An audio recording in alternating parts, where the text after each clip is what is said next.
Hi అండి. ఈరోజు ఉండలేకుండా నోట్లో పెట్టుకుంటే కరిగిపోయేలా ఉండే గులాబ్ జామ్ మన ఎంటీఆర్ ప్యాకెట్తో ఎలా చేయాలో చూసుకుందాం. ఫస్ట్ మనం పాకం చేసేసుకుందామండి. ఇక్కడైతే వీళ్ళు 900 గ్రామ్స్ షుగర్కి 900 ml వాటర్ వేసుకోమన్నారు. మేము కొంచెం స్వీట్ తక్కువ ప్రిఫర్ చేసుకుంటాము, అందుకు మేము కొంచెం తక్కువ వేసుకున్నాము. పాకం కన్సిస్టెన్సీ ఎలా ఉండాలో, ఎంత థిక్గా అయ్యే వరకు మనం ఉంచుకోవాలో నేను మీకు చూపిస్తాను. ఇప్పుడు పాకం ఫ్లేవర్ఫుల్గా ఉండాలని ఇలాచీ సాఫ్రన్ వేసాము. ఈ మాత్రం థిక్నెస్ వరకు మీరు అలాగా మరిగించుకోవాలి షుగర్ ఇంకా వాటర్ని. ఇది మనం గులాబ్ జామే కాబట్టి తీగ పాకం అలా ఏం అక్కర్లేదండి. మీరు పట్టుకొని చూస్తే ఇలా కొంచెం బంకలాగా అంటుకుంటే చాలు, మీకు అర్థమవుతుంది. మన ఎంటీఆర్ పౌడర్ని తీసుకొని కొంచెం కొంచెంగా వాటర్ వేసుకుంటున్నాము. ఇప్పుడు మేము ఎక్కువ స్మాష్ చేసేద్దండి, జస్ట్ కొంచెం అలా అద్దుకుంటూ చేయండి. ఎక్కువ మెదాయించేస్తే మళ్ళీ గట్టిగా వచ్చేస్తాయి మన గులాబ్ జామ్స్ అనేవి. సరే, పిండిలా దగ్గరికి వచ్చే వరకు సరిపడా వాటర్ వేసుకొని కొంచెం నెయ్యి వేసుకుంటున్నాం మేము. సో అది కొంచెం స్మూత్గా మనకి క్రాక్లింగ్ రాకుండా ఉంటుంది. అప్పుడు పిండి అనేది సాఫ్ట్గా వస్తుంది. ఇదిగోండి, మనం ఇలా చేసుకోవాలి. పిండి అనేది ఇంత సాఫ్ట్గా ఉండాలి. ఒక పక్కన నేను పెనంలో ఆయిల్ వేసుకొని మరగడానికి పెట్టేశాను.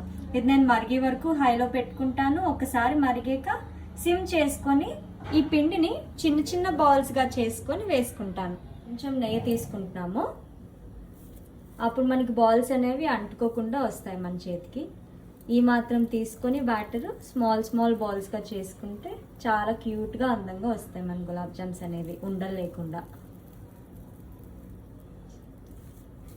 మీరు కావాలంటే వేరే షేప్స్లో కూడా చేసుకోవచ్చు. చాలా మంది కాల్గా చేసుకుంటారు, డైమండ్ షేప్స్ చేసుకుంటారు, ఎవరిష్టం వాళ్ళది.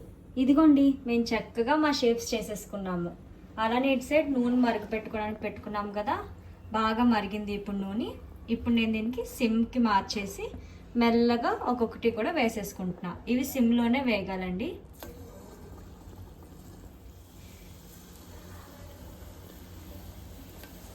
ఇవి మనము గోల్డెన్ బ్రౌన్ కన్నా ఇంకొంచెం డార్క్గానే వేయించుకోవాలి.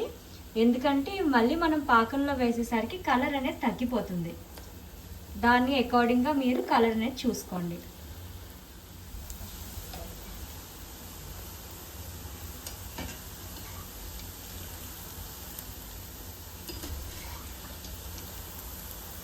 ఇలా డార్క్ బ్రౌన్ కలర్ వచ్చాక వెంటనే మనం చేసుకున్న పాకంలోకి వేసేసుకోవాలి. పాకం కొంచెం వామ్గా ఉన్నప్పుడే మనం వేసేసుకోవాలండి.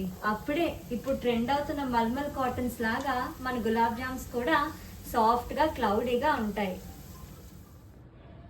అంతే అండి, మన సాఫ్ట్ ఉండలేని గులాబ్ జామ్స్ రెడీ.